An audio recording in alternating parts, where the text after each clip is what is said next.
दोस्तों, आज से लगभग 550 साल पहले के संसार को इमेजिन करिए, जब आधुनिक विज्ञान का भी जन्म भी नहीं हुआ था और मानव जाति अंधविश्वासों एवं रूढ़िवाद के चंगुलों में फंसी हुई थी और हर जाति के धार्मिक मुखिया लोगों को डराकर धमकाकर अपने गुलाम रखने में कामयाब हो रहे थे। उस समय एक ऐसे संत का जन्म हुआ जिसने बिना डरे इस सब के विरुद्ध अपनी जान की परवाह किए बिना अपनी आवाज़ बुलंद करी। ये एक अनूठी क्रांति थी जिसमें कोई शोर शराबा नहीं था, कोई खून खराबा नहीं था। ये क्रांति थी प्रेम के द्वारा बिना किसी ढकोसले के भगवान की प्राप्ति की। ये क्रांति जातिवाद से ऊपर उठने की थी और इसका क्रांतिवीर था एक अनूठा संतों का संत कबीर। हमारे ज़्यादातर संत और मुनि राज परिवार और समृद्ध परिवारों से निकलते थे, जैसे कि महात्मा बुद्ध इत्यादि। लेकिन संत कबीर गरीबी की उपज थे। एक बार भारत के महान दार्शनिक आचार्य रजनीश या ओशो से किसी ने पूछा कि आपके अनुयायी ज़्यादातर अमीर और संपन्न घरानों से क्यों आते हैं? तो उन्होंने जवाब दिया कि जो लोग गरीबी में रह रहे होते हैं उनको लगता है कि अगर खाने को खाना मिल जाए और रहने को घर मिल जाए और आराम करने के लिए कुछ धन मिल जाए तो जीवन में सुख शांति आ जाएगी।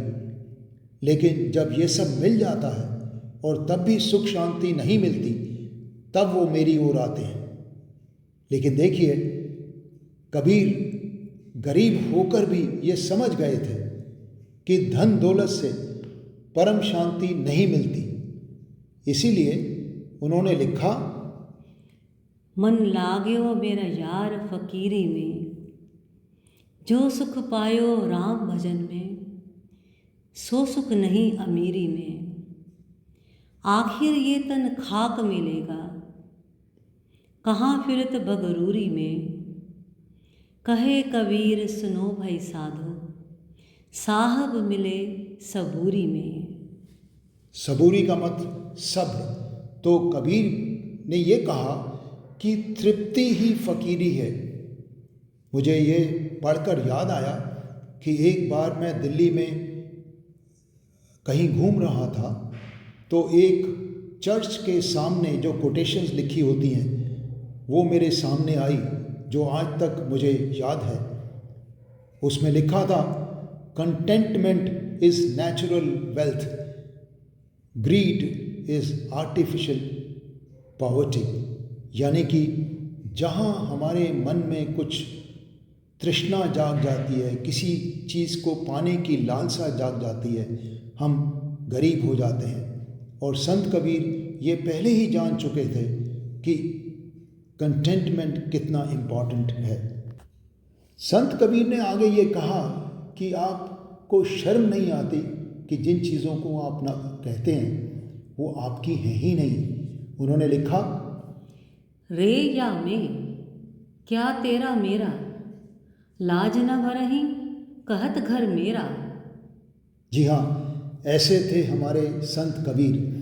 संत कबीर का जन्म लगभग 1440 में हुआ, जो कि गुरु नानक से पहले की बात है। कबीर सागर की रचना गुरु ग्रंथ साहब से पहले की गई, तभी तो गुरु ग्रंथ साहब की लगभग 4000 वाणी कबीर सागर से बहुत मिलती जुलती हैं। कबीर सागर में गुरु नानक के बारे में ये कहा गया, नानक शाह की ना तप भारी, सब विधि भय ज्ञान अधिकारी। भक्ति भावता को समिझाया, तापर सतगुरु कीनी दाया। जिंदा रूप घट्यो तब भाई, हम पंजाब देश चली आई। अनहद वाणी कियो पुकारा, सुनि के नानक दर्श निहारा। उस समय के कई विद्वानों और धार्मिक गुरुओं जैसे रविदास, राजा पीपा, संत दादू दयाल, मीराबाई, मलूकदास, तुकाराम और तुलसीदास जी ने अपनी वाणी में बड़े आदर से संत कबीरदास जी का उल्लेख किया है। परंतु उस समय के कवियों या इतिहासकारों ने उनकी जीवनी पर ज़्यादा प्रकाश नहीं डाला। उनका पहला उल्लेख नाभादास की रचना भक्तमाल में इस तरीके से मिलता है। कबीर कानी राखी नहीं, वर्णाश्रम शट दर्शनी, भक्त विमुख जो धर्म तो अधर्म करी गायो। उनके जन्म के बारे में कई कहानियाँ प्रसिद्ध हैं। कुछ लोग मानते हैं कि वो एक विधवा ब्राह्मणी को रामानंद के द्वारा दिए गए आशीर्वाद पुत्रवती भव के कारण पैदा हुए। बाकी कुछ लोग ये मानते हैं कि शायद वो किसी जुलाहिन के बेटे थे। उस समय के धर्मदास जी ने यह लिखा, माए तुर्क बाप जुलाहा, बेटा भक्त भयो। जब कबीरदास जी से किसी ने पूछा कि आप कौन हैं, हिंदू हैं या मुसलमान हैं, तो उन्होंने कहा, हिंदू कहूँ तो मैं नहीं, मुसलमान भी नहीं, 5 तत्व का पुतला गैबी खेले माही। संत कबीर का रास्ता सीधा साधा है और उनकी बोली भी साधारण है। जो एक बार समग्र श्रद्धा, संकल्प और समर्पण से ये यात्रा शुरू करता है, वो कभी भटकता नहीं, उसको रास्ता मिल ही जाता है। टेढ़ी मेढ़ी बात कबीर को पसंद ही नहीं, इसीलिए इस रास्ते का नाम है सहज योग। इतना सरल कि भोला भाला बच्चा भी इस पर चल जाए। वस्तुतः इतना सहज है कि भोला भाला बच्चा ही चल सकता है, पंडित ना चल पाएगा। यहाँ पांडित्य का कोई अर्थ है ही नहीं। और इस बारे में कबीर दास ने लिखा, मसी कागज छुयो नहीं, कलम नहीं कहीं हाथ, लिखा लिखी की है नहीं, देखा देखी बात। यानी संत कबीर ये कहते हैं कि जो देखा वही कहा है, जो चखा वही कहा है। सीधी सरल बातों को समझने के लिए केवल एक ही शर्त होती है, और वो है हमारा अपना सीधा सरल होना, जो कि बहुत मुश्किल है। जटिल बातें हमें आसानी से समझ में आ जाती हैं क्योंकि हम स्वयं जटिल हैं। सरल बात चूक जाती है क्योंकि हम सरल नहीं हैं। इसके आगे कबीरदास जी ने प्रेम के बारे में ये लिखा और उन्होंने कहा कि मेरा रास्ता प्रेम का है, लेकिन प्रेम पाने के लिए क्या कंडीशंस होती हैं, क्या चीज़ चाहिए, उसके बारे में कबीरदास जी ने कहा, प्रेम न बाड़ी उपजे, प्रेम न हाट बिकाए, राजा प्रजा जही रुचे, शीस काट ले जाए। लगभग यही भाषा गुरु नानक जी ने भी लिखी। जो तो प्रेम खेलन को जाओ, सिर धर थाली गली मेरी आओ। तो दोनों ने ये कहा कि जिसको भी प्रेम चाहिए वो अपना शीस कटा दे और प्रेम को ले जाए।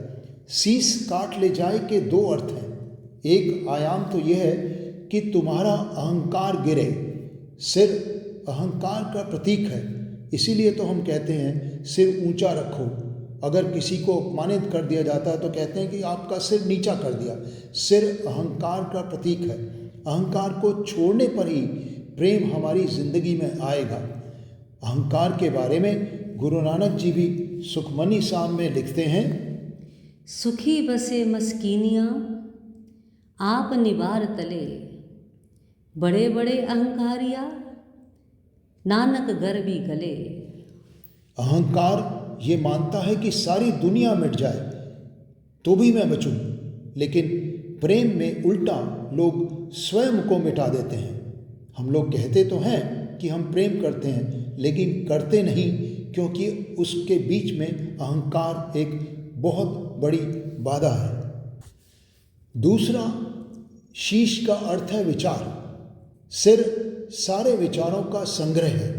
हम सोचते ही रहते हैं। संगत असंगत विचारों की भीड़ से भरा रहता है मस्तिष्क। आज के ज़माने में मस्तिष्क हमारा शोषक हो गया है, वो हमें चूस लेता है, हमारे मन कचरे से भर जाता है और हम सारी शक्तियाँ, सारी ऊर्जा खो देते हैं। प्रेम करने को कुछ बचता ही नहीं।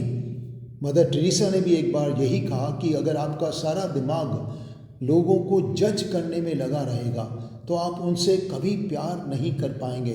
उन्होंने कहा, इफ़ यू जज people you will have no time to love them. Sant Kabir भी कुछ ऐसी ही बातें कहते हैं प्रेम के बारे में।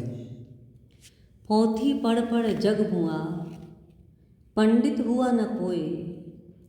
ढाई आखर प्रेम का, पढ़े सो पंडित होए। प्रेम गली अति साकरी, तामे दो न समाए। जब मैं था तब हरि नहीं, जब हरि है मैं नाही। हैरत हैरत है सखी, कया कबीर है राई।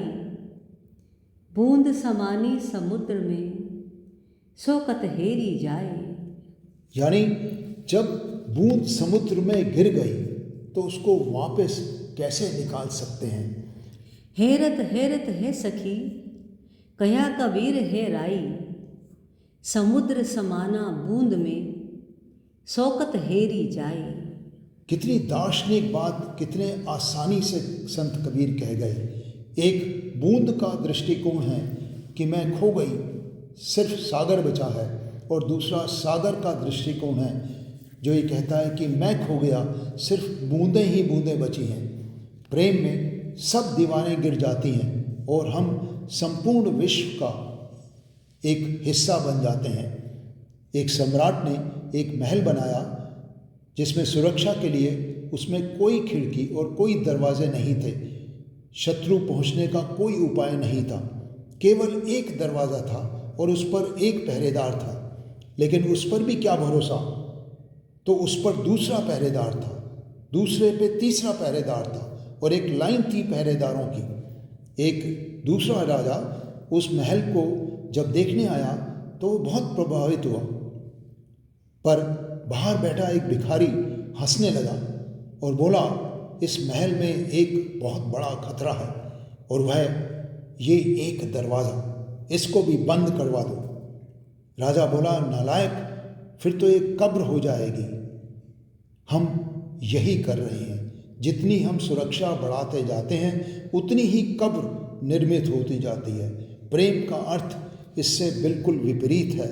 हमें दरवाजे खोलने हैं और हमें पूरे आकाश के नीचे जाना है। दोस्तों, इतने बड़े संत कबीर के गुरु कौन थे और उनका आगे का जीवन कैसा रहा, वो कहाँ कहाँ गए, क्या क्या किया, किन किन भाषाओं में उन्होंने लिखा, इसके लिए हम बात करेंगे संत कबीर पे भाग 2 में। धन्यवाद।